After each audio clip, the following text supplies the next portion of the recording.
जय महाराज जी की सभी भाइयों और बहनों को। दिव्य अनुभवों की इस श्रृंखला में आप सभी का एक बार फिर से स्वागत है।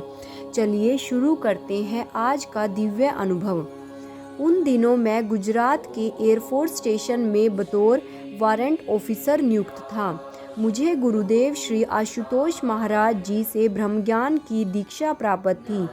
एक दिन मैंने ध्यान साधना की अवस्था में भीतर देखा कि एक मिग 21 जहाज ने उड़ान भरी और फिर क्रैश हो गया।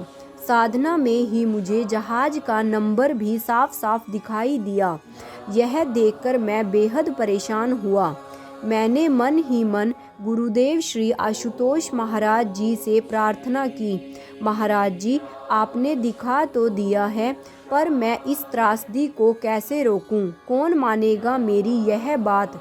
फिर भी मैं सीनियर टेक्निकल ऑफिसर जो जहाज़ों का तकनीकी रखरखाव देखते थे उनसे मिला, पर उन्होंने मेरी बात सुनकर भी अनसुनी कर दी। इसके बाद मैं अपने ही विभाग के एक सीनियर ऑफिसर से मिला।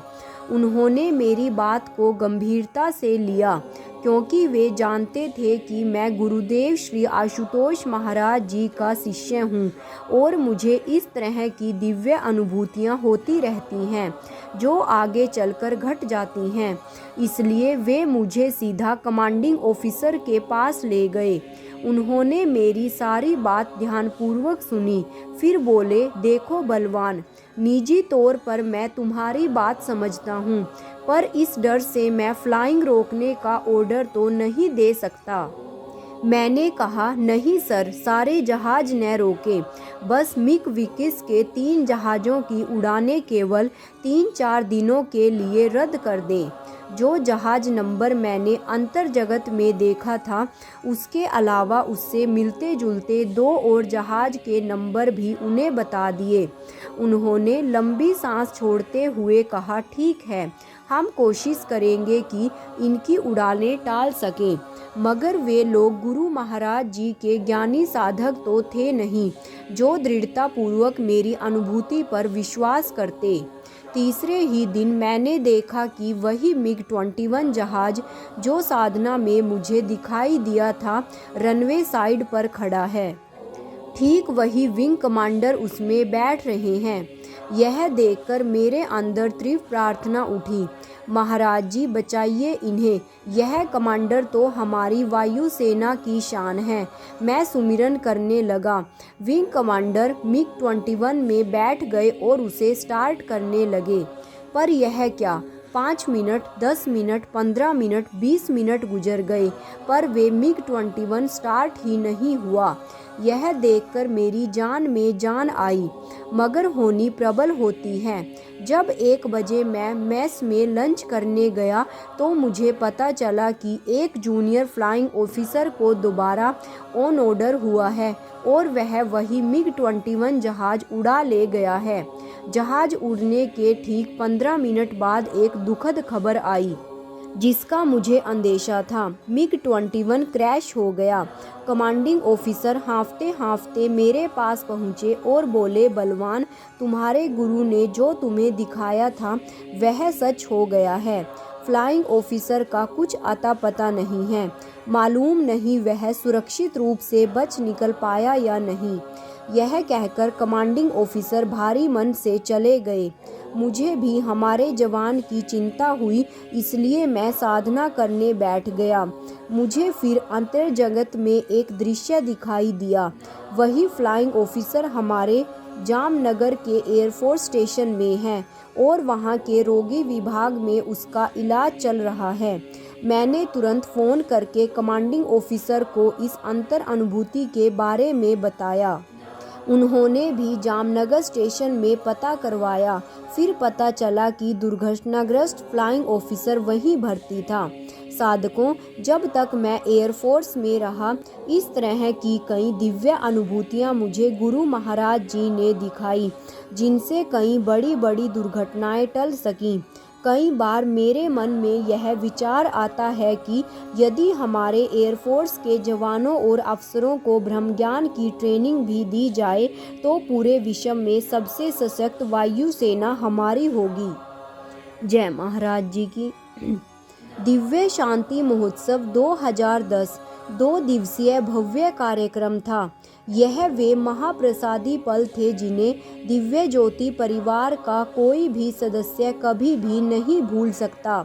गुरुदेव श्री आशुतोष महाराज जी के दिशा निर्देश में यह अत्यंत विशाल स्तर का कार्यक्रम आयोजित किया गया था। पहली बार गुरु महाराज जी ने देश विदेश में रह रहे अपने दीक्षित शिष्यों को इस कार्यक्रम में सम्मिलित होने के लिए नूरमहल आने की आज्ञा दी थी। शिष्यों तक ज्यों ही यह संदेश पहुंचा, उनमें भाव लहरें ठाठा मारने लगी। तुरंत किसी ने हवाई जहाज की टिकट बुक कराई, तो किसी ने रेल की, तो किसी ने बस की, कुछ ने तो टेम्पू या ट्रक को ही अपना वाहन बना लिया। चारों दिशाओं से महाराज जी के शिष्य नूरमहल पहुंच रहे थे। ऐसा लग रहा था मानो हर सड़क की मंजिल अब नूरमहल आश्रम है। पर कुछ शिष्य ऐसे भी थे जिन्हें अपने घर के बाहर सड़क ही नहीं दिख रही थी, मानो नूरमहल पहुंचने का कोई रास्ता नहीं मिल रहा था।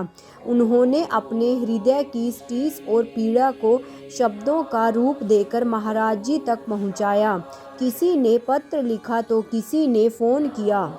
महाराज जी से कहा, महाराज जी, हम जानते हैं कि दिव्य शांति महोत्सव के दिन धरा पर ब्रह्मलोक उतरने वाला है। नूरमहल साक्षात बैकुंठ बन जाएगा। आपकी कृपा और आशीष का महाप्रसाद बरसेगा। जो भी दिव्य पलों का साक्षी बनेगा वह आनंद के सागर में गोता लगाएगा। पर हम कितने अभागे हैं। दुर्भाग्य है कि हम इस कार्यक्रम में नहीं पहुंच पा रहे हैं। सभी ने अलग अलग कारण रखे। कोई रोगी था, कोई साधन विहीन था, कोई वृद्ध था तो कोई दिव्यांग था। यही सोच सोचकर हमारे प्राण अकुला रहे थे। मन बेचैन व्यथित है। हम क्या करें महाराज जी। भक्त हृदय के इन भावों को सुनकर करुणामय महाराज जी ने सबको यही कहा, आप सब दिल छोटा ना करें। यदि यहाँ स्थूल शरीर से नहीं पहुँच पा रहे हैं तो क्या हुआ। गुरु और शिष्य का नाता तो सूक्ष्म भावों का हुआ करता है। जिन 2 दिनों यहाँ नूरमहल में दिव्य शांति महोत्सव मनाया जाएगा, तब आप जहाँ कहीं भी हो वहीं अपने घरों में साधना कीजिएगा। आप सब अंदर से गुरु दरबार से जुड़ना, अपने भाव पुष्प वहीं से अर्पित करना, निराकार ईश्वर से प्रार्थना करना कि यह महोत्सव अपने उद्देश्य को प्राप्त करे। यही आपकी सेवा होगी। तब देखना आपको वहाँ बैठे बैठे ही यहाँ आने का फल प्राप्त होगा। आप अपने अंतर हृदय में उसी आनंद की अनुभूति करेंगे जो यहाँ आकर करते। इसलिए भीतर से जुड़िए। चित्त के पट पर सूक्ष्म दृष्टि से इस महोत्सव को देखिए और आनंद लीजिए। महाराज जी के इन शब्दों ने दुख भरे भक्त हृदय पर मलहम का काम किया और हम सभी को गहरा संदेश दे दिया कि गुरु की सेवा किसी भी बाहरी साधन की मोहताज नहीं है, यहाँ तक कि हमारे शरीर की भी नहीं। अंदर से जुड़कर कभी कभी कहीं भी यह सेवा की जा सकती है और गुरु का प्रसाद पाया जा सकता है। जय महाराज जी की। जय श्री राम।